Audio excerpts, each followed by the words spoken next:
Jackson gave me the news of a planet far away. And Colonel O'Neill will assemble a team that will try to save the day. Dr. Sam has a master plan and a science attitude.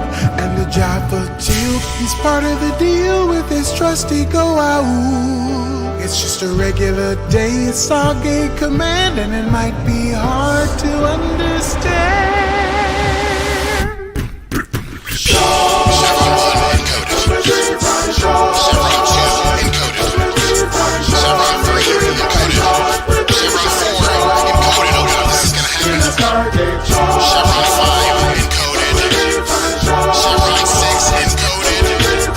Chevron 7 locked. We have a stable world.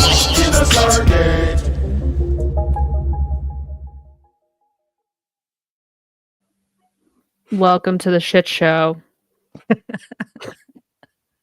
Well, this isn't the shit show. No, It's just like literally everything else. Show. This is the shit show. It's Yeah. all the things. I'm your co-fry, Sarah. I am your co-fry, Christina. I am your co-fry Wells. Welcome back to your rescheduled episode. Like, how do we even? It's I been a don't know. minute. It's been a lifetime, honestly. What's a podcast? What is Yeah. a podcast? But What is this Yeah. thing? so let's just jump into the fry box. We got a lot of things to talk about before we actually talk about this episode. Sounds good. Mhm. Short, cause we're 3 fries short. What do we want to start with?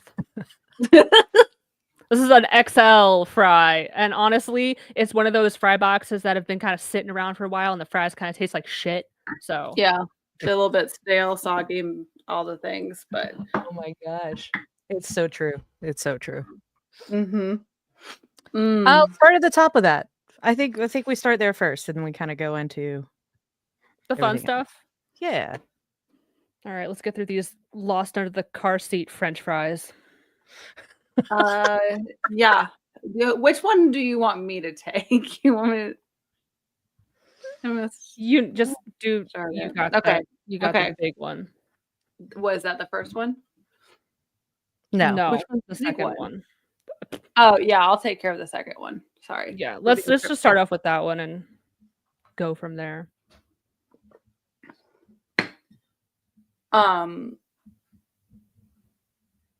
Wait, what? We're starting with. It's been an interesting and stressful. I am last week and a obviously half. at burnout phase, and I'm so sorry, everyone. I am at peak tism burnout Yeah. phase and exhaustion. So, Okay, I'll stop beating yeah. around the bush. Christina, why don't you start the conversation about the election? Thank you. I'm not gonna lie, we're all obviously having different, varying but equal degrees of just intense emotions around it. And for a lot of us, it's extremely personal in how this is gonna go.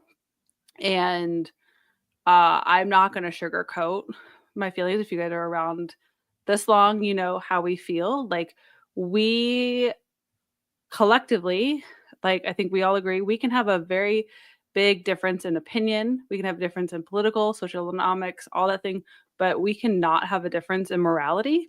So for anyone who does listen to us, any of that, like just know like this is not a safe space if you think that what's happening in the next 4 years is going to be good for the US. Like if you're in that space, like that's my take on it. So we're just going to clear that out right now. So a lot of us have had to take some personal time to really determine what that means for us, because a lot of us are going to go into some very unsafe spaces to a varying degree of difficult unsafe spaces. And I am not in a position to talk more about that because I don't want to for my own self, but we're not okay. We will be okay because we have each other, we have this community, we have everyone, and we're going to keep moving forward. But there's a really dark reality behind us that is really dark times, and we don't know how else to really beat around that bush. So of course we're here, we have our community, we're going to have lots of fun, we're going to do what we can, but also this is not a time where difference of morality is on the table. And that's I think I got that in summary. But if there are some of you who listen, I know there's a lot of fans that feel on the other side of this spectrum. Again, we can have difference in political opinions. We can have difference in that, but human rights, basic access to healthcare, women's autonomy for her body, trans rights, queer rights, identity, all of that matter and are not a social issue. They are a human rights issue, and they are never and should never be on the ticket. But they've been a made that political way. issue? I'm sorry, they're not a No, no, political no. issue, or you said They're they're not not a social issue? They shouldn't be a so political issue. It shouldn't shouldn't be be. a political. But a lot of people will say, well, we differ on social. They're not even a social issue. It's a basic human rights issue. Like, it's social issues on a political ticket. I'm sorry, but basic human rights shouldn't even sit in that space, like, at all. So we're just gonna clear that out. We Rip ticked that down Band-Aid. one live viewer. Good. I'm sorry, but like, there are other spaces for you to go. This is not it, because people need safe spaces, and we are that safe space. So again, yeah. I just want to add to that. Yes, we are a safe space. There are varying levels of people's comfortability and outness and what they in who they are and what they're doing. You're safe to be as out or as not out or go back in as you need to be right now.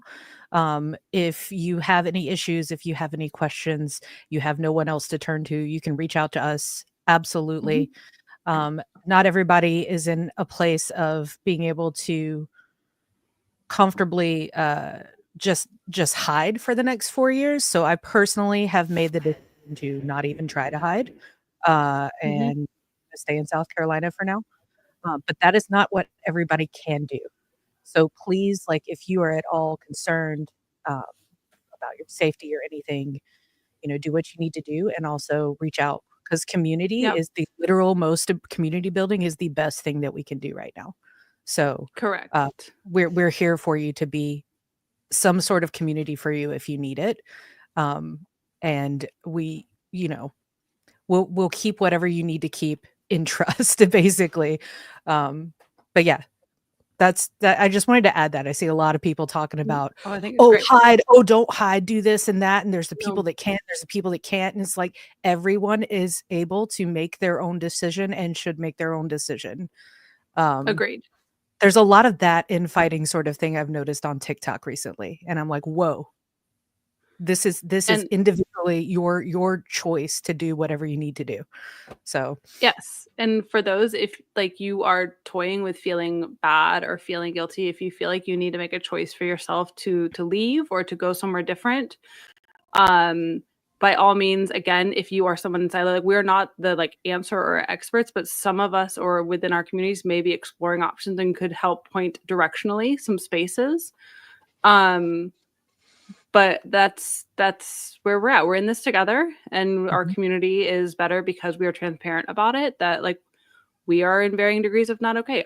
You guys know my family situation with what I'm dealing with, and there are choices that I have to make, and so I won't talk about that. But no, it's just something that no parent should ever have to think about. No parent should ever have to think about. So absolutely. we're gonna get That's that what I mean. out Like, of the way. everybody, your own level of whatever, but we're here for you. And I think in dealing with that, and Sarah, yes, I'm going to let you make that point. But just to tag on to the community thing real quick, because this is a really quick one. If you don't know yet, I think everybody in the comments is there, but we do have our Discord that we're revamping and trying to get going up and running again. We have seats at the table if you have differing opinions in there. We have peer support if you need peer support. We have all these things. It's intended to be a space where you can have discourse, but like Christina was saying, like, we're not going to let anybody cross that human rights line. But we will continue to offer a seat at the table for differing political Always. opinions. Yeah. And honestly, I'll say it now. I won't say anyone's name, but we have a meeting scheduled on Saturday. It'll be a private interview with us and one other person. And the goal is they're doing a project for their school to talk to people who have differing opinions than them. and we are more than happy to open that seat up to the table and have a healthy, productive conversation with someone. But we will not be engaging with people who are dedicated to misunderstanding us, trying to get us in like a gotcha moment of like, haha, like tricking us or something. You know what I mean? Like, I only want like honest conversations, um, Mhm. and Like, they can be hard. I would love to talk about taxation and business and, like, corporate, kickback, like, whatever. We can talk, we can go back. I would love those types of conversations by all means. Like, we can talk about that. Yeah. Um, So this but is anyway, not we're not just like paying lip service. Like, yes, we'll do that. We are actually doing that yeah. Saturday. Like it's scheduled, and um, there obviously it's going to be more private, so it's not like we can. Here's the proof, but like Yeah. I don't know how Yeah. else to convince you, but it's happening. I think the reality is it's important for us to, like, put this on the record, right? Like, Yeah. this is why we're saying this. It needs to be on the record. This is how we feel. Um, but Sarah, you had I a don't think couple it's of good any call outs. surprise. Yeah. I think it's pretty obvious if you listen to our catalog of everything we've put out there. It's pretty clear on where we lie on most topics. Something I did want to say for the permanent record, any guests or talent that are so gracious to come on our little show and talk to us, come on here of their own free volition. We are not Mhm. holding a gun, "Come on our show." Like, we're not doing that. They're coming here on their own free volition. We Any don't even topics pay that them. no, We don't Mm-mm. even they pay are them. No. freely giving us their time so graciously. Any Mhm. topics that we talk about are vetted beforehand so that they are aware of what we're going to talk about. And honestly, we encourage them to talk about what they want to talk about and what they are passionate about. Mhm. Because I don't know if other people feel this way, but I think every goddamn Stargate question has been asked of Amanda Tapping. The questions are out there. I know all the questions. I've watched all the interviews, and I'm sure a lot of you have too. So let's talk about something different with Mhm. this wonderful person that we have become so familiar with. I want to know Mhm. more about her life or whatever she's passionate about. So Yeah. to clear any air of us trying to push any agenda with the talent that we are so lucky to have, that is so far from being the truth in any aspect. So just to Like, I put that out there. like, yeah, just anyway, I got nothing to add. So yeah, Mm.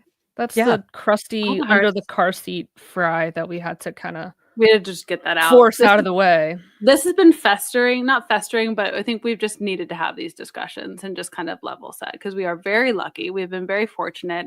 And the reason we've been in these spaces is because we are authentic. We are very confident in what we say, but we're also open to the discourse. And this is why we've been able to have what has happened with people around us as we're still growing and all that. But it will continue to be a space where it's of anyone's own volition. We don't make money. We are not paying people to do anything. It is truly just community building. So that is what we stand for. That is our purpose here. So, yeah. And I'll just go on the record and say again, I'm a huge hypocrite, and I will talk my shit and be a hater when I'm having a silly fun time doing an episode like this with you. But when it's time to be serious, it's time to be serious, Yeah. and I will put any of that silliness or goofiness aside and always be willing to have that conversation. But you know, Yeah. just get that out of the way in case anyone's like, Mhm. but on this clip at 2 minutes and 45 seconds, you said this. Meh, meh, meh, meh, meh." I know I fucking said it, bitch. I'm a hypocrite. Let's get that out of the way. Okay. Anyway. Okay. So this is we got the stuff out. Thanks guys for But studying. anyway, you guys went to SpaceCon. We did. did. Yeah, We we did. We missed you, Sarah. We missed you so much. I missed you too, but I know you guys had such a great time. And I think we got the best photo op picture out of it that was ever. pretty sweet. I gotta say. Pretty sweet. It was, yeah. There's some people in the comments right now that were there too. It was a really lovely time. Mhm. It was much less stressful than Basingstoke. Damn. We had a whole booth. It was we didn't have a panel this time, but we talked to a lot of people, I think. So like it felt good that way. Yeah, I don't know what else Christina did. San Antonio, and we didn't even see much of any of San Antonio. We went to a Tex-Mex restaurant with like 24 people. And there was a That was painting of wild. Bill Clinton, and that yeah. Oh, You sent that to me, and I was almost afraid to say, like, is that Bill Is that- Clinton? is Like, that- I thought is I that was Bill Clinton. I thought it was gonna be someone else, and they'd be like, "You are so incredibly wrong. No, it's this person, you psycho." But no, no, it's it was absolutely Bill Clinton. yeah. Yeah, Oh, I the sign behind Wells has some lovely leftover beads in the bottom of it because we were making friendship bracelets because there was not enough Stargate collateral, so we everyone was decided I would starved order for some beads. Stargate stuff. So So we made friendship like Swifty bracelets almost, and I, the klutz I am, absolutely catapulted the beads up into the air across all of our vendors around us and rolled under their thing and had to clean it up. So, Nice. but I They're think just Sophie, you were just fans shoving under the curtain like the beads back. it was like, excuse me, let me get these back. Anyway, So what did the bracelet say? Was it like Sam and Jack forever or something? all the Yeah. different things. This one says, this is the one I kept. It says you blow up one sun. Nice. I think yeah, I they have were. still. I have the. You note, know I why think. the beads went flying though? Because somebody requested a Sam and Janet bracelet. Oh yeah, but And I had Christina to was get- like, I "I had to got make it for you," and then like hit something, and then the beads all went flying. It's like, this is why we don't make Sam Janet stuff. Like The power of lesbians just sent it It was launched too into much. the It orbit. was too much. I was like, you were gonna like this bracelet, you were gonna wear it because I made a mess for this one. Oh Yeah. God, it was a good time. We missed you a lot, Sarah, and I hope that next summer it would be fun to be able to do something closer by that is low key, Well, if shore leave has been confirmed again, and that's not Oh, a yeah. tall order for me on my end. So only if we can go to the market again. yeah, I don't know Yes. though. Some parts were a No. little sketchy, Oh, but the like, baked goods were fantastic. the baked goods were It's just fantastic. for the baked goods, and we have to go in the front entrance this time. I feel like that would Yes, The big sign. be required. you guys thought I was a fucking liar, and so did It was some so other good. very important people. Have making we told fun of that me. story on the podcast? Has that story been told on this podcast? No, No, I don't think. but About the Terrell's sign? talked about it. Okay, so I think we have to say this and then we can go to the next thing really quickly because this is relevant. So we all go to shore leave and near Sarah, and this is one where Amanda is there, Terrell's there, and it's a smaller one, so we were able to get a little bit more time with them. And one of the mornings, Sarah had invited us to go to this Amish market, which was where we have jokes, but it was actually so cute, and the baked goods were so freaking good. It's called Green Dragon. It's in Ephrata, Green Dragon. Pennsylvania. Yeah, and I hyped up so bad the really cool sign. It's this really cool like 3D dragon on. It's really cool, and I had you guys got to see. It's so cool. The GPS takes us in the back way. And there's this like little shitty sign on the fence. the best is because Terrell and Amanda are in the car with us, and they're like, "So we're looking for the big sign." And They were Terrell's being real nice about that sign, Sarah. Terrell was like, "Oh, that's a beautiful sign." Just like it was just a normal sign. Looking like a fucking fool. But yeah, we got to take Amanda and Terrell to a farmer's market and walk around with them. And it was really cool. It was cool. It was a lot of fun. And Lawrence was there with us too. He was Yeah, there too. We haven't told that, but then like Terrell was telling it really openly at Space Oh, Con, yeah. so I'm like, Wow. oh, okay. Okay, well, the secret, the secret's out. But yeah, it was really cool. It was a lot Yeah. of fun. But Trying to see if I anyway. can find the picture, but yeah. Oh, Maybe hey, at the end. We'll save it for the end. That's how we'll close the fry box. I'll find the pictures and send them to you. perfect. I still have not seen the official sign. I think at this point I really? shouldn't. I feel like It it's just honestly it's like the furlings. You're just like an not meant to elusive. see it, so you're not meant to see it. No. No. We have a rare 2 kitty sighting in my world. Oh wow. Okay. You want to do All right. companion updates and then we can jump in? Yeah, I don't have a ton of companion updates other than I'm gonna tell you guys this. You're like in the this hasn't even been shared out because I literally just got them today, but 6 of our pins are in Nice. and they look great. They're amazing. That's probably my 2 favorite. And then we got this. I have so many of these pins Yeah. because I think almost everybody chose this Yeah. one. Has the design been like Baby. fixed or whatever as far as the They've spinner got goes? magnets in them. Yeah. Nice. So it Sweet. holds still. There's the chameleon and there's Ovo. And here's the massive It's oversized humongous. goblin mode. I love that one. So I'm still Super waiting on the cute. keychains and the medals, and and the Amanda variant of the astronaut. Those are coming next week. So they sent the first batch out once they finished them. But yeah, so we're gonna start shipping here as of next week if you ordered pins. And aside from that, we have an event on Saturday. We're going to have a holiday special to round out the year, and then we're kind of we got some exciting people that are coming, but I think we're going to do some pre-recorded stuff so we can really polish some stuff up, including Todd Stashwick. If anybody's a Star That's Trek awesome. Picard fan out there, we got Stashwick. He's coming on. So That's amazing.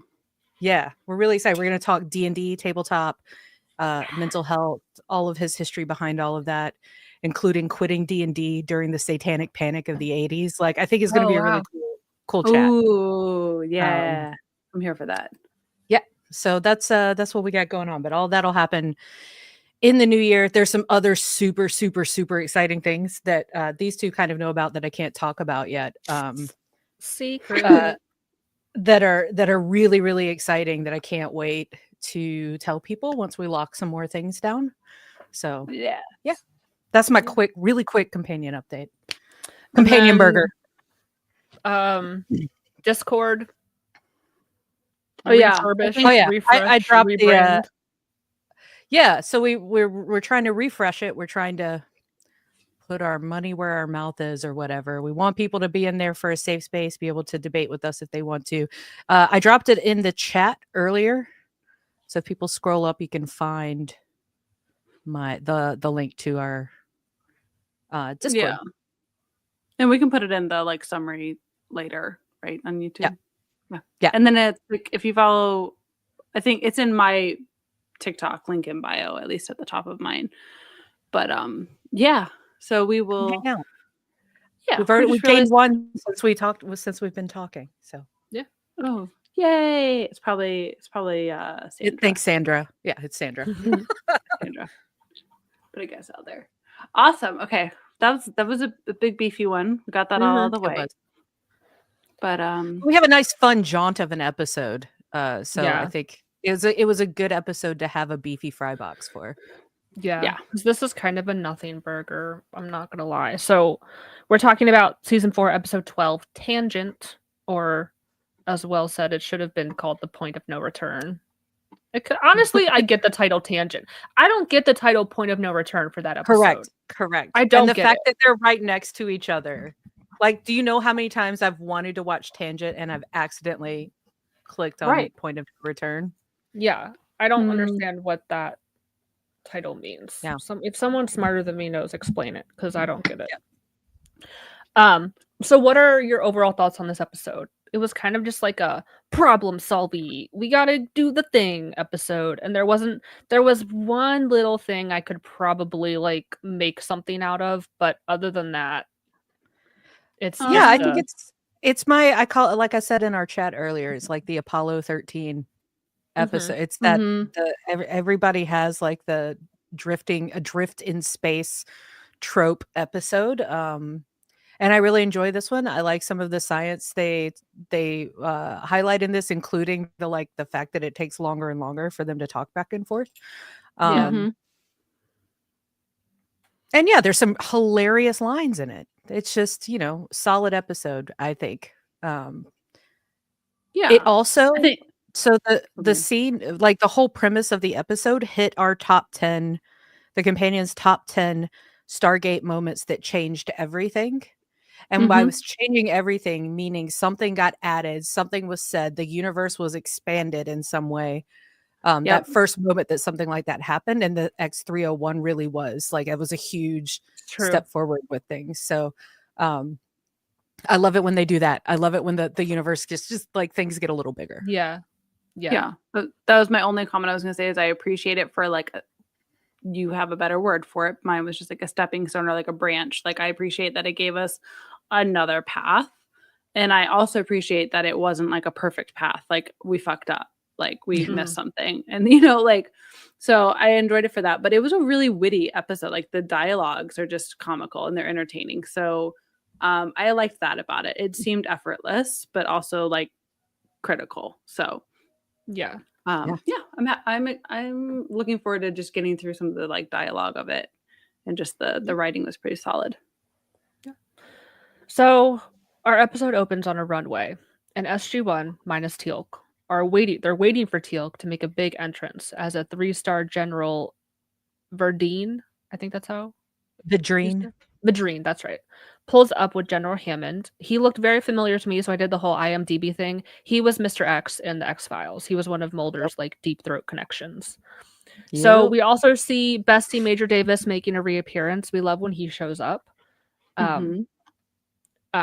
So we get this funny intro to this new general, which is Wells' tagline. Like he greets all of SG-1 and he's like, Colonel, and they say General, Major, General, Doctor, General. Like it was pretty funny how that whole thing played out.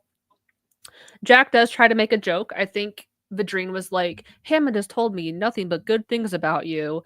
And Jack says something like, oh, he must have left a bunch of stuff out then. And this Vadreen guy is not a joker at all. He's just like, okay, what was it? What did he leave out? And then Jack gets on the radio. He's like, Teal'c, where are you, buddy? Like he needs him to make his entrance. So he does make this grand entrance. And the force of this ship flying so low and fast blows out the windows of all of the cars parked on the runway. We find out that this is the X301. It is a hybrid aircraft made with 2 death gliders, and Major Davis says old-fashioned American ingenuity or something, but basically it's like a combination of whatever US Air Force materials and plans they have combined with death gliders. Legos. Yeah. So Earth now has a platform to launch an attack against the Gould ship. This is the only type of craft that could be formidable against a mothership. Like none of our shuttles, remember the shuttles? They can't take on a Gould mothership. So cue another sweet demonstration from Teal'c, and then we cut to our main credits. And we pick right up after Teal'c has landed and he approaches the crew. He's looking super badass, Top Gun, as he comes over. Bestie Major Davis tells us the general plan is to deploy this as an orbital defense craft under Vadreen's supervision. And the next few tests they run on it will help determine how effective this is. So they're going to run these tests and see, like, okay, what is this actually capable of? Vadreen gives the go-ahead for the next test. Jack will take second chair with Teal'c and go for an air-to-air live fire test. Vadreen approves to light this candle, and Teal'c replies to Jack, like, is there some kind of candle burning ceremony that I don't know about? Cut to the SGC, which is serving as mission control as the test begins. So we do have some dialogue. It's between Davis and Carter. And Vadreen. Oh, I'll get the Vadreen. Okay, I'll do Davis, I guess. Okay, it says the X301 is equipped with stealth technology which normally wouldn't show up on radar, so we've installed a special transmitter for the test. These blips represent the target drones. X301 is carrying 2 AIM-120A air-to-air missiles. Major, are you suggesting a Slammer missile would be capable of taking out a Gould mothership? If it's armed with a Naquita-enhanced warhead and modified with a shield frequency modulator, yes, sir. So I included this because it's important as far as like how far we've come with the technology. One, they've made this craft undetectable by radar, which is huge because we all know we don't want other countries knowing what we're doing. You know, we can't have that. And also, the missiles are able to penetrate a force shield. if it has some kind of fancy like disruptors on it, like it will be able to get through that force shield that is such a pain in the ass and protects them all the time. So I thought that was really important to include. Like we figured out how to make the technology work for us on our own crafts, but also bypass it for these other crafts. So as the test begins, Teal'c loses control. It's not responding to any controls, and they can't even eject from the craft. The 301 is heading straight into space. Mission Control knows right away, like, this has to be some kind of malfunction. Teal'c would not do this on purpose. So we have this dialogue between Jack and Teal'c. I'll be Jack. Okay. Unless me you Teal'c. want it. Nope. Teal'c on R6. Is that what I think it is? If you think that is Earth, yes. It's shrinking. Its size remains constant, rather. It is we who are moving away at extreme velocity. These instruments indicate drive shutdown. We are no longer accelerating. Teal'c's like, no, that's not what's. Yeah. I love Nope. him. I love him. I love like the tism. I love that directness. I love the like not understanding the like the other definitions of it. I relate so much to that literalness.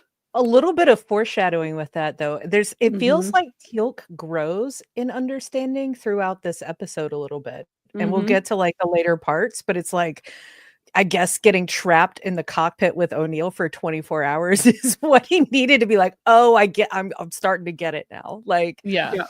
because some of his like little like smirk smiles in that cockpit are just the best. They're the best thing. Like, Yeah. I love it so much.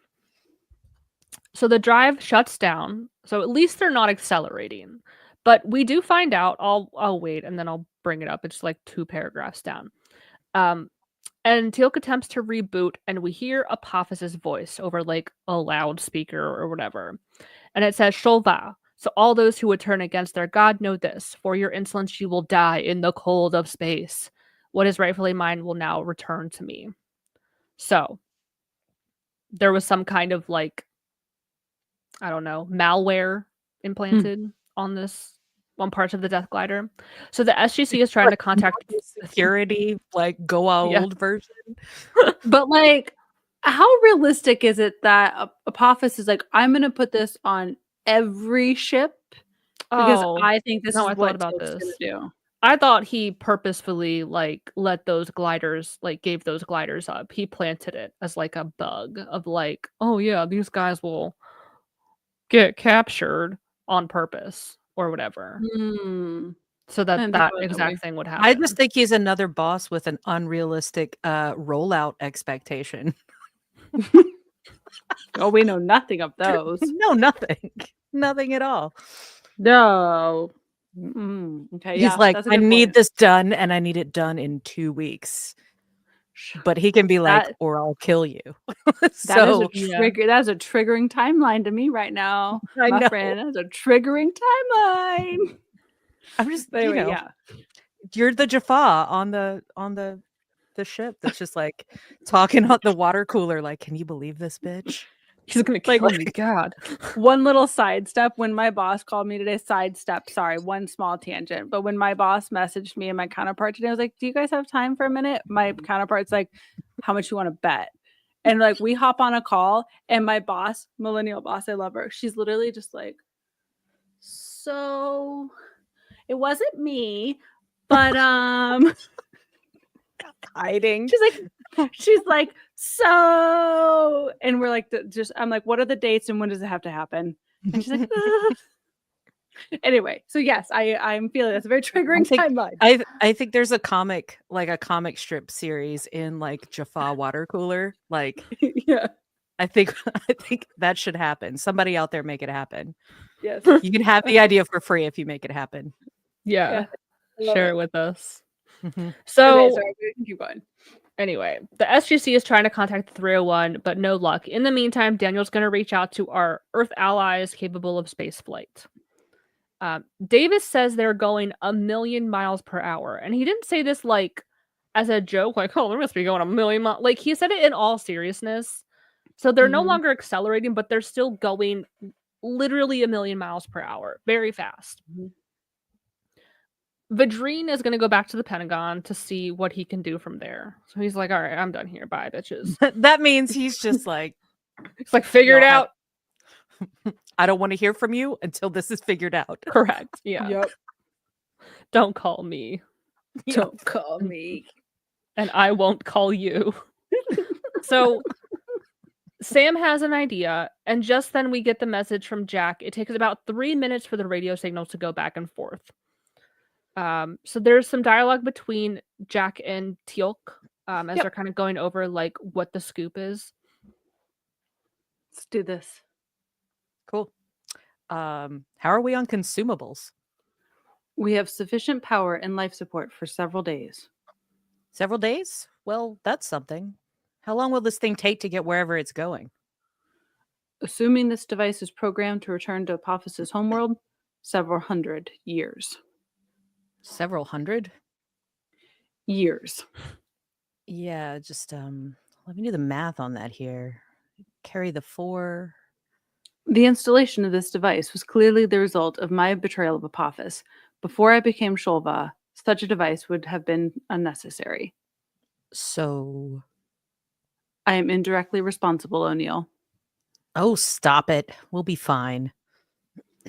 So then we get the message from Daniel that came through earlier. There's kind of this annoying part where like they're going back and forth, but like the other message hasn't come through yet, and they're repeating themselves. And I love that it's It's- annoying because Yeah. like it makes you It's feel real. so frustrated. Yeah, yeah. Yeah, it is real. So I'll read this Jack part real quick. He says, Digger 1, we read you. We have lost control of the craft in some sort of recall device that apparently the scum-sucking, slimy snake-ass Apophis installed in his death gliders. Over. Flight, do you copy? I don't know whether or not you can hear me, but controls are not responding. No thrusters and no reaction control system. We are purely ballistic. Over. So then we finally get like an actual conversation. I'm gonna actually cross out the part that Jack says because it's like the same thing that I just said. Because it's kind of going through. I like how they cleverly made it like staticky during like half of Yeah. it. Mhm. But you still got the Mhm. gist of it, so that's good. So do you want to read that Carter? It's Sure. all Carter. Yeah, Flight Digger 1, we read you. Wait, no, sorry. Colonel, you're so far out. There's already a time lag of a few minutes, so conversation is going to be a problem. We've received some preliminary tracking data from the Deep Space Network. The glider is going to pass relatively close to Jupiter. We're hoping if we can somehow nudge your trajectory just a bit, you can perform a slingshot maneuver back toward Earth. Message ends 1430 Zulu. And then the Carter says again, it would take a few minutes for our radio signal to get that far out, even at the speed of light. And that's when O'Neill's message comes back through saying that he can't control anything. And Carter says, I think says, damn it, but like Sarah's head's right on top of it in the notes. Oh, my bad. Your head's floating here. Yeah, that's what she says. Damn it. I was counting on them having at least some ability to maneuver. I don't know how to swing them around Jupiter without reaction control systems. All right. So what just happened here? Oh, so 1430. Why did they say Zulu afterwards? I don't know what that means. Why? But I'm not sure. 1430 is 2:30 in the afternoon. So I was kind of keeping track of the timestamps to see how much time has actually passed. So it's 2:30 p.m. And they're gonna try to Zulu time slingshot is around generally used as a term for universal coordinated time. That means nothing to me, and I still don't know what that means. So like I like, have you ever seen in shows where they're all like, we're gonna like time is this and everybody sets their like that would be their coordinated time. Gotcha. Yeah. Just in case whatever time zone they're in out there. Space time. Right. Space time is not the same time. So yeah. So they're gonna pass Jupiter, and Sam was thinking, okay, if they have power, we can like slingshot them, but they don't have power.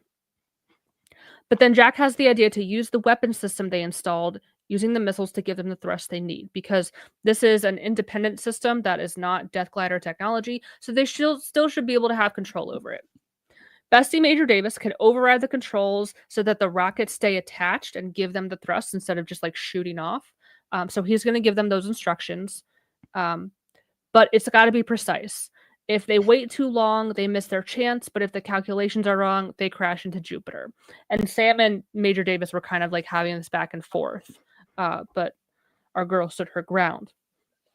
So they tried the slingshot, but the rockets didn't give them enough power to fully make it around. Additionally, one of the missiles breaks loose and crashes into them. So then we have this dialogue from Carter. Digger 1. Hold on. All the technobabble in this episode. Digger 1, this is Flight.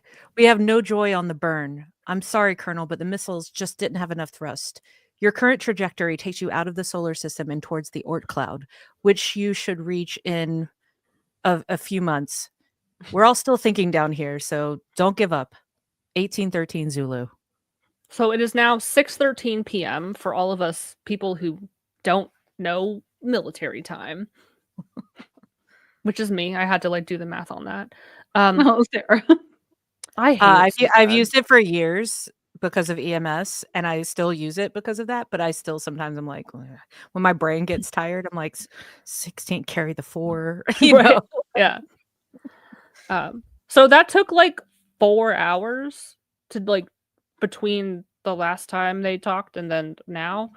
So Jack and Teal'c are taking inventory of everything. The impact from the missile damaged the power systems and life support. So they went from having several days worth of air to we don't know how much until they say it again, but it has drastically reduced their life support.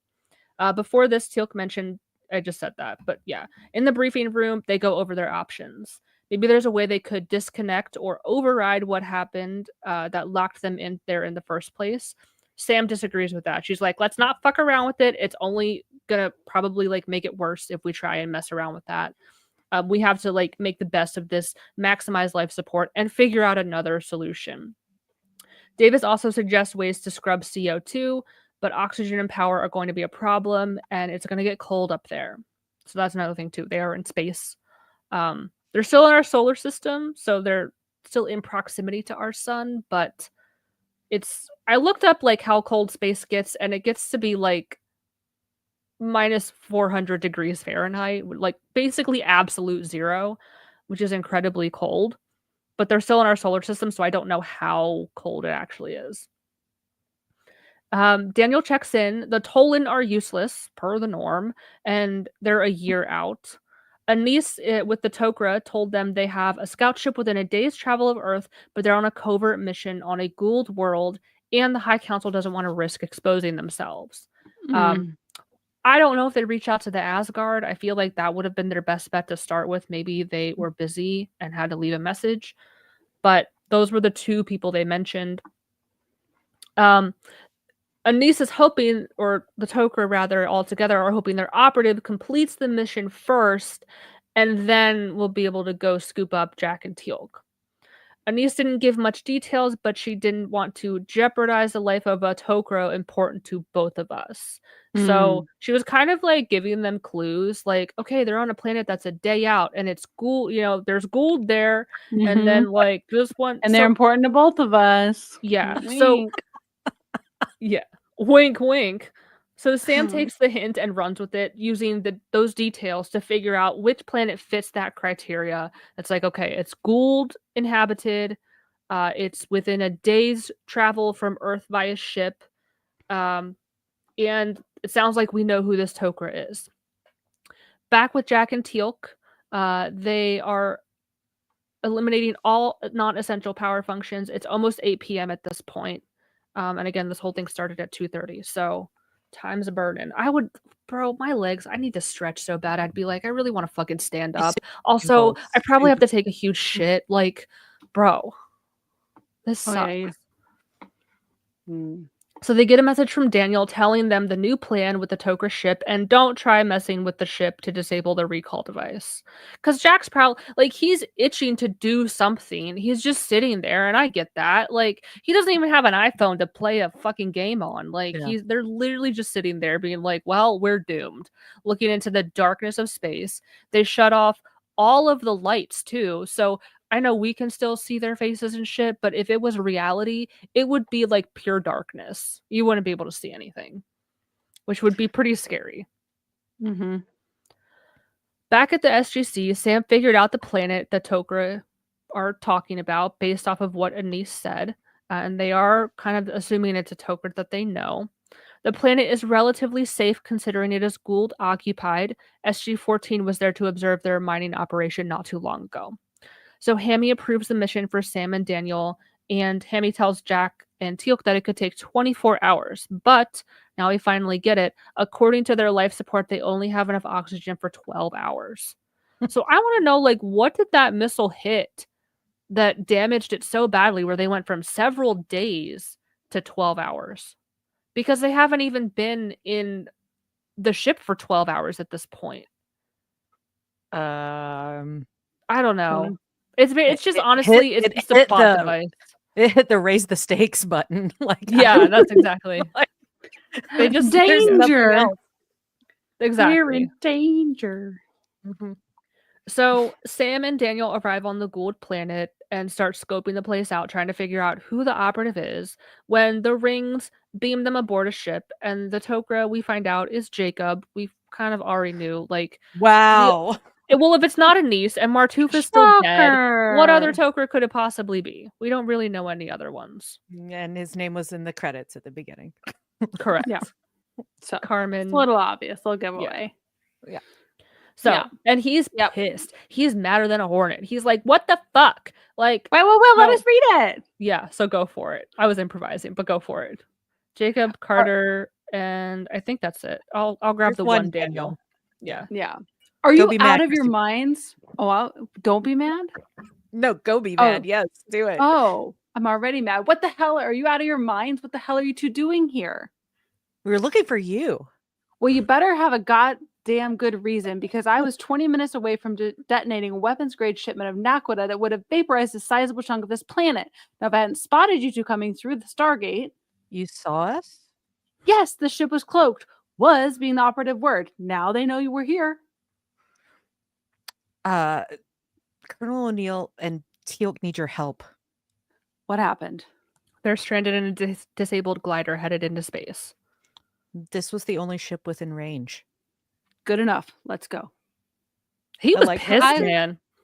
But like, I love how well he tone shifted it. He's like, wait, what?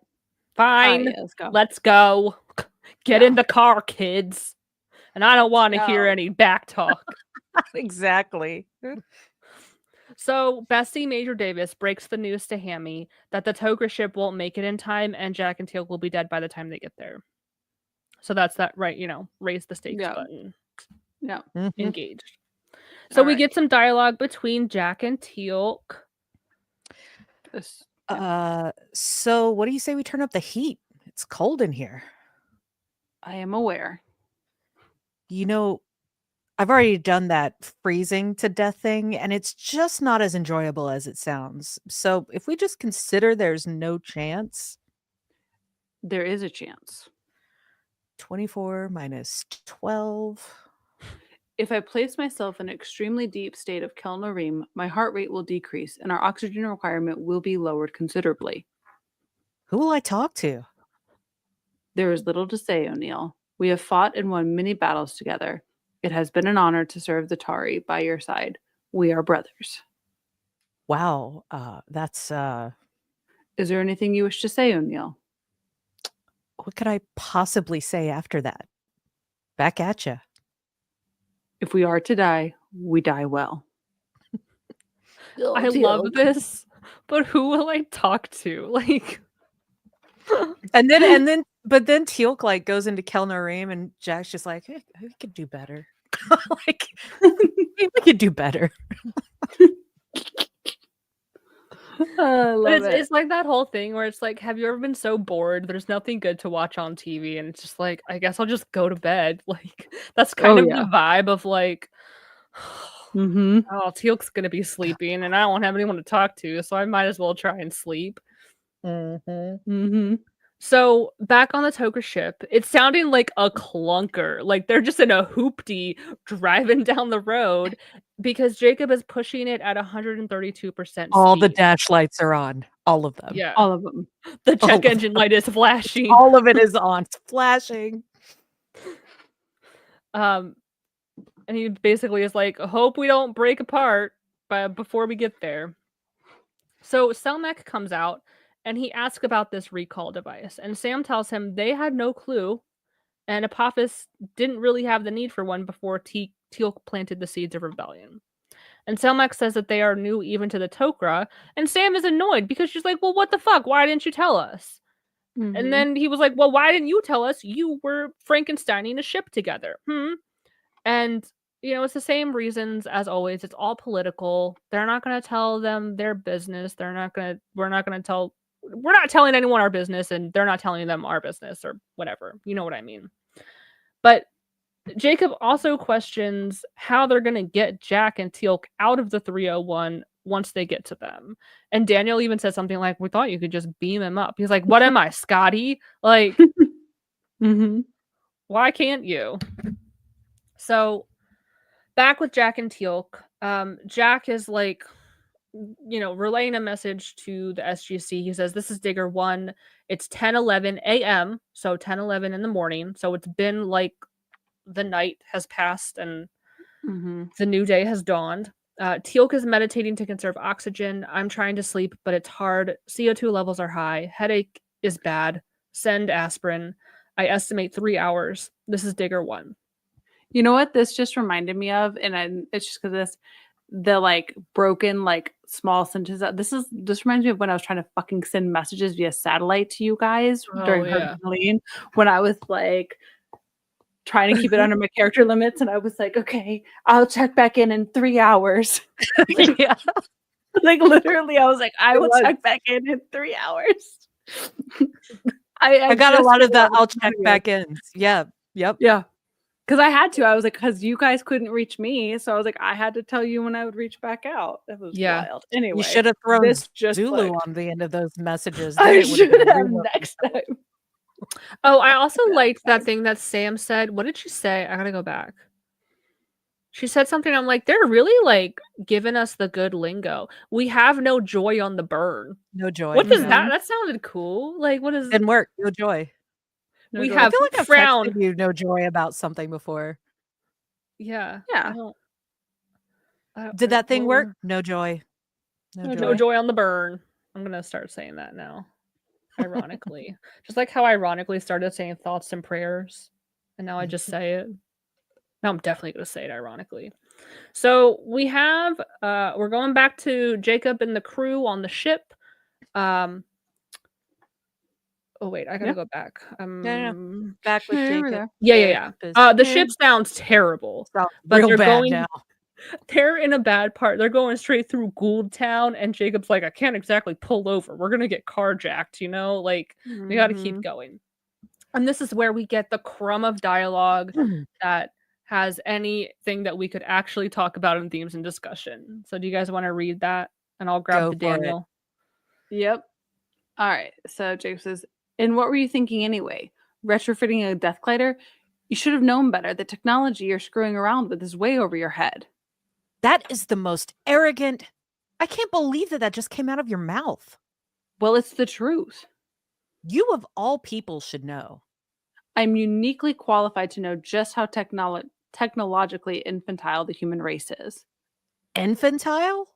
Yes, in comparison with the Gould and Tok'ra, you're very young. You are so... There's nothing wrong with being young, but you've got to learn to take small steps. You can't just slap a U.S. Air Force sticker on the side of a death glider and call it yours. Advancement like that has to be earned. Aren't the Gould and Tok'ra, for that matter, where are they by stealing technology from other races? Yes. Yes, but the Tok'ra were flying around in ships like these when most of the people on Earth thought it was flat. So we'll go Sam back just to has that. no words through a chunk of this. Like you're just so dad. Yeah. Mm-hmm. I do like Mhm. though that she's comfortable. Like this is someone that she can be mad at and it makes sense and it's Mhm. okay Yep. for her to be mad versus like if this was Hammond or somebody else, like it would not be appropriate. Yep. So the ship does end up breaking down just right in front of a Gould mothership. It just comes out, you know.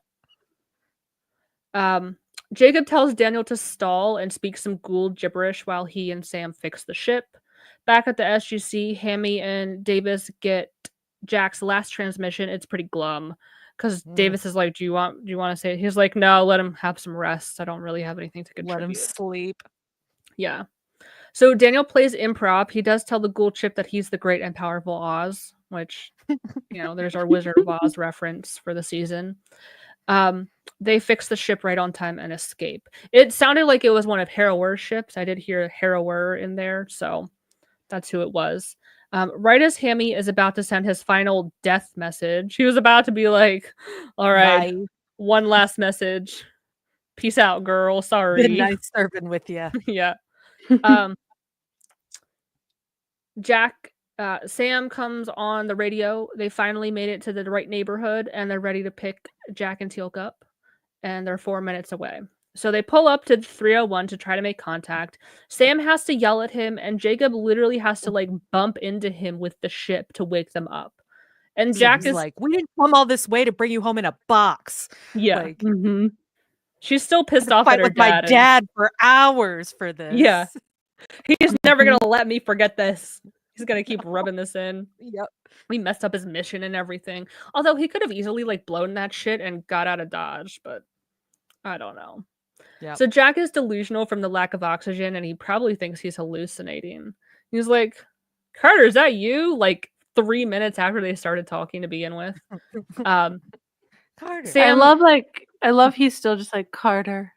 Yeah. He just yeah. Carter. Yeah. Mm-hmm. What are you doing here? So Jack throws something at Teal'c. I don't know if it's like a pen or something to wake him up. And he's like in much better shape than Jack and he is a lot more coherent. So he's able to really communicate with Sam and the crew. The only way they can use the rings to bring them aboard is to eject themselves and push away from the 301. Sam says if it's only for a few seconds, they should be fine. I don't buy that shit for a minute. Like, No, I they think they'd should have frozen to instantly death. freeze. Yeah. Like, they would have instantly frozen to death. Like, their In- blood would have in boiled. And, sci-fi television, it's always a few seconds is fine. yeah. They did it in like Battlestar. They did it in all these different Mm. ones. There was, I think it was the very last season finale of Strange New Worlds where Spock and the nurse are like exposed to Yep. outer Yep, space they and did they it were too. like frozen. Like it was truly only a few seconds, but they had like icicles and shit on their eyelashes. Like that was very convincing. This is just like, okay, like hold your breath. Like, damn, chill. What the fuck? Get out. Cat fight. Anyway. Anywho. So Sam says again, if it's only for a few seconds, it should be fine. She says, make sure your helmets are secure and set your oxygen at 100. You'll need to pre-breathe the last of your breaths deep, holding in each one. Power the systems before you blow the canopy, disconnect the umbilical, and exhale as much as possible. So I don't know, like if there's air in their lungs, like if that would be a problem. So they have to like exhale before they go into space. So they do the thing, and Jacob beams them aboard, and they immediately fall over. That was pretty funny because they're in a standing position, and as soon as like the rings let them go, they just like topple. And then we get this fun dialogue between Jack and Jacob. Do you guys want to read that really quick? Mm-hmm. Yeah. Hey Jacob, thanks for stopping by. What the hell? I was in the neighborhood. You need a lift home? Yes, sir. Thank you. So I think like for Jacob, that kind of made it worth it. And even Jack is addressing him as sir because he is like an Air Force general, I think. Mm-hmm. So like I don't know. It kind of seems like everything's fine now. I don't know how they made it on time. If it was going to take them 24 hours, they were going at 132% speed. They only had 3 hours to get. I don't know. But then Teal'c did his whole Kelno Ream thing. So how much extra oxygen did that give them? They had 3 hours by that point, but that was after they Jacob and Daniel and Sam had been going for a little bit. Okay. And then assumingly Teal'c's Kelno Ream would have carry the 4. Like there's a lot of, but assuming Teal'c's Kelno Ream would have, like, if your heart slows down, you stop using. And also if Jack was asleep, Yeah. plus they were running that bitch at 130%. Yeah. So I don't know. I'm sure the space show math works out. Yeah. Somehow, by like a 5-minute margin, it worked out just perfectly. Yeah. Just perfectly. So the episode closes out with the SGC getting the message that everyone is safe and on the way home, and the whole room like breaks into applause and cheers, and we cut to our credits. I like how you almost think you're not getting, if you the first time you see this episode, you almost think you're not going to get that scene because they're starting to play the music, the wrap it up, Stargate wrap it up music. In the, you're like, are they not like, is Hammy and Davis like what? They're all thinking everybody's dead. Yeah. But yeah, that was it. There's really not much to this episode. The only thing that I could really like offer up for themes and discussion is Jacob and Sam's discussion. I put this is like an old internet meme. What was it? Technology is bad, fire is scary, and Thomas Edison was a witch. It's a Tumblr deep cut. But basically, like this whole like be aware of technology and like be careful because it can always backfire. And we've seen so much of that come into play with television shows like Black Mirror, which is not everything is like that whole show is about technology and how warped and twisted it can get. And it's just like an ongoing, even in like movies like Jurassic Park, Jeff Goldblum's whole like speech of like, you spent all this time figuring out if you could do something, you didn't stop to think if you should do it. And even now with like AI becoming more and more prevalent, we've kind of noticed that like the children are in fact being left behind and suffering for it. Like reading comprehension is not where it should be. Media literacy is not where it should be. Like critical thinking is not where it should be because technology is doing a lot of the heavy lifting for people. I don't blame the technology though. I blame the It's how you people who use it. don't even understand the technology, who just want to make money off of the technology. Yeah. The technology is not like the problem in and of itself. But people just don't give a shit. They're like, you know what? This thing will make me a quick buck. It's the writer's strike and the actor strike and the anti-AI stuff in Hollywood.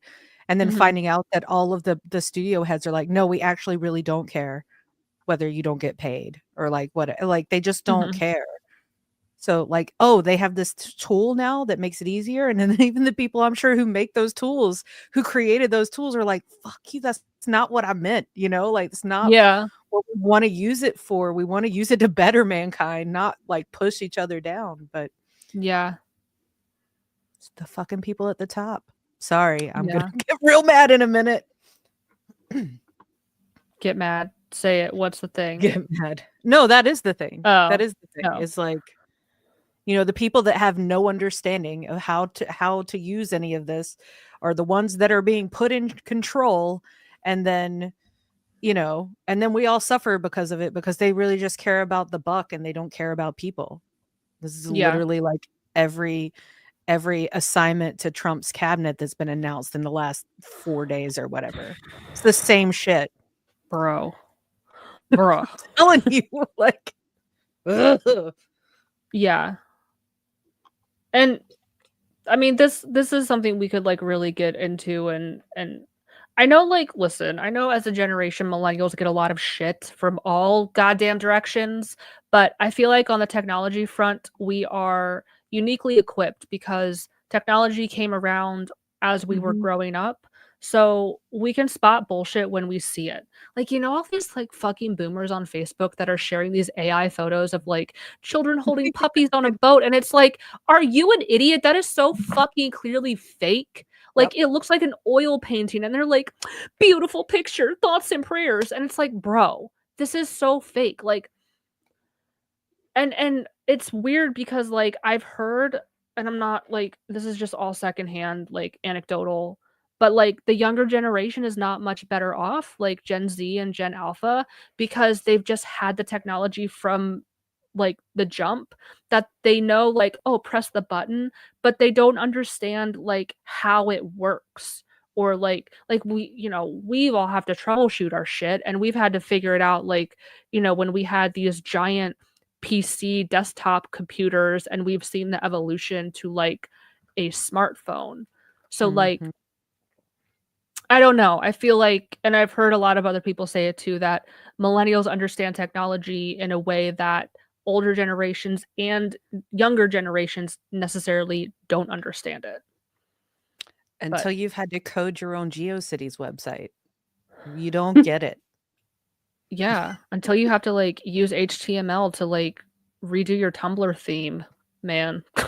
I mean, we MySpace. were Yeah. Yeah. But we've never been at a time where like technology has been so at our fingertips, where you could at the touch of a finger, like you can find out anything you want. But yet people are still, unfortunately, so dumb. I don't Yep. know. They're either dumb or they don't care. Like Or they're both. Very or dangerous. both. Yes. Yes. But yeah, and I get Jacob's frustration with them of like, what the fuck? You're just slapping an Air Force sticker on it and calling it your own without fully understanding how this technology works. But then Daniel also calling him out and being like, bro, you steal technology too. Like, I don't want to fucking hear it. And then Jacob does the whole, well, I'm older than you and I'm your dad and we've been doing it for longer, so it's Yeah, okay. we stole it a long time ago, so it's totally cool. Yeah. Totally. So both arguments are valid, but it's so nuanced and complicated. Like, what else could be said? Yeah. But that was like the only kind of thought-provoking thing. The rest of it is like, as you call it, a romp of an episode of like, we gotta do the thing. I love a romp Yeah, though. I a do nice love a romp. romp. We got some really thought-provoking shit coming up though, so like, Yep. we'll we'll plenty to discuss. Oh yes. You wanna And do sorry, I a had comments check? Yeah, let's do Yeah. a comments check. perfect. Sorry, I had a work emergency that I squashed really quickly and quietly in the background. Sophie says in French, this episode is called Lost in Space. Well, I wonder Well- why it has different. They have different titles. Don't know. Maybe the word tangent wouldn't have made sense in French. Yeah. Mara said, we built this out of alien tech, Legos, and good old American cheer. Bald eagle screeches in the background. and, then Caw! Captain Swan replied, you might say it was MacGyvered. Yeah. Mara also threw out, I bet you don't have daylight savings in space. Lucky. No, it's just dark all the time. Yep. There's no daylight. It's just the savings part. And about you having to poo in the yeah. spacecraft, Sarah, Sandra says this is sci-fi. Bodily functions get put on pause. Yep. It just No. you just dissolve it. Sam's face when she finds out it's Jacob was like, shit, I'm gonna get a talking to. He's gonna make me stand in the corner. Yeah. And this kind of wraps up what we were talking about just a minute ago. I love how Captain Swan says, I love how much this episode really portrays humans as little babies stumbling around space and fucking shit up. Yeah, that's what we like. That's how we do. And then Scott throws in some Trek. Sounds like how the Vulcans treat the humans in Star Trek Enterprise. Agreed. There's very much the young don't always do as they're told vibe. Like The constantly. Knox were way cooler about it. That's true. Way more peaceful. A little more mysterious. Yeah. Yeah. And then for the end, Mara said, Teal'c is just like the designated driver who has to deal with his drunk friend who isn't making sense. Yeah. The cops banging on the windshield. What are you doing here? Yeah, good comments, y'all. Yeah. Mm-hmm. But that's Mhm. that's kind of everything. Yeah. I do like the adrift in space trope. There are whole movies about it. There are also some really solid episodes of sci-fi out there, but it's always that, like, even if it's a super futuristic setting, it's still like it's Houston, we have a problem. It's Yeah. always that sort of setup. He And did say Cheyenne, we have a problem. yeah, exactly. Yeah. But that's very comforting. Like, that's why it's going to be a romp. There's nothing terribly surprising or Yeah. it's kind of predictable, but in the way you want it to be, Yeah. that sort of thing. Yeah. That's what I got. Yeah. What's coming Not up much to say next? this episode. The Curse. I don't know if I remember that one. Mm. The Curse. It's a Daniel episode. Is this where we meet Sarah Osiris? Uh-huh. It is. Okay. Yeah. I hate this episode, but 2010 fine. is coming up soon, so Ooh. we have the power through. We got this. Love Wait, that when's episode. 2010? When's 2010? It's coming I need to know. a little bit later down the pike. Oh, you got the Serpent's Venom coming up after that. And then Shane Reaction. And then 2010. Yeah. Nice.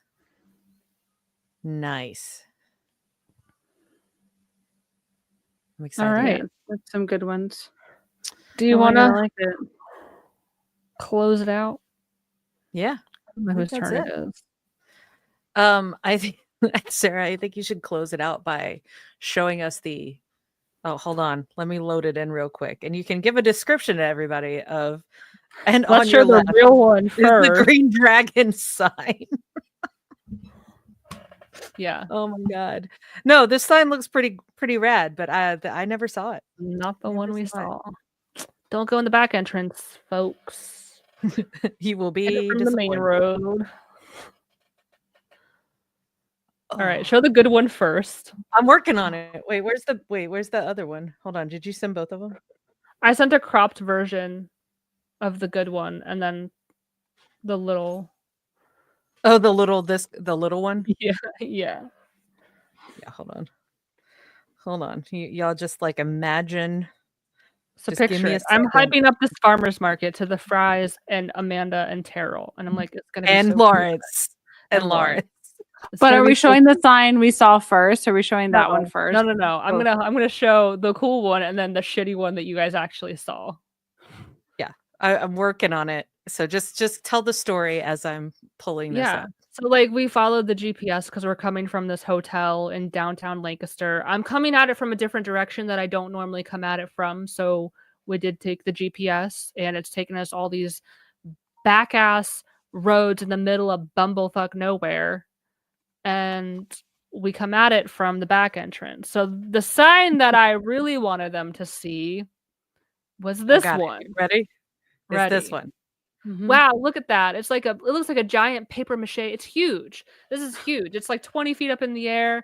It's got like its tongue sticking out like it's blowing out flames. I can't wait for the Fries and Amanda and Lawrence to see this cool side. Like, yeah, the Green Dragon Farmer's Market. And then we go in the back entrance and there's a shitty little gate. And the sign that they see is this shitty little like 8.5 by 11 sign on this shitty little gate, and this is what they see. And Amanda and Terrell are like, "Is that the? No, girl. I'm sorry, my bad."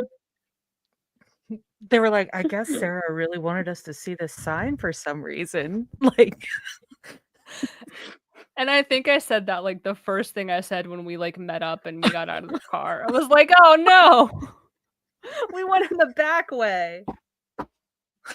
oh my god! Because they were so toxically positive, but not toxic, but they were just so like, wow, that's so good. Because they really, in case you really did want that to be the sign, they were willing to go down with that ship. They of should being have like, roasted that's me. a great.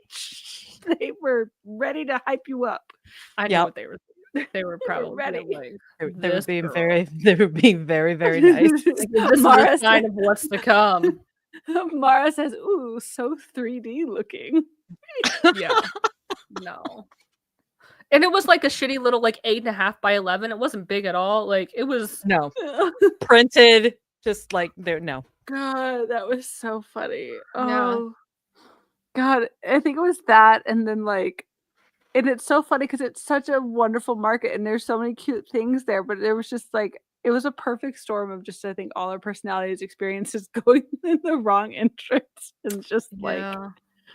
oh, yeah. Oh, Anyway. but I have the I actually need to find that place I ordered it from. This is the spray I got.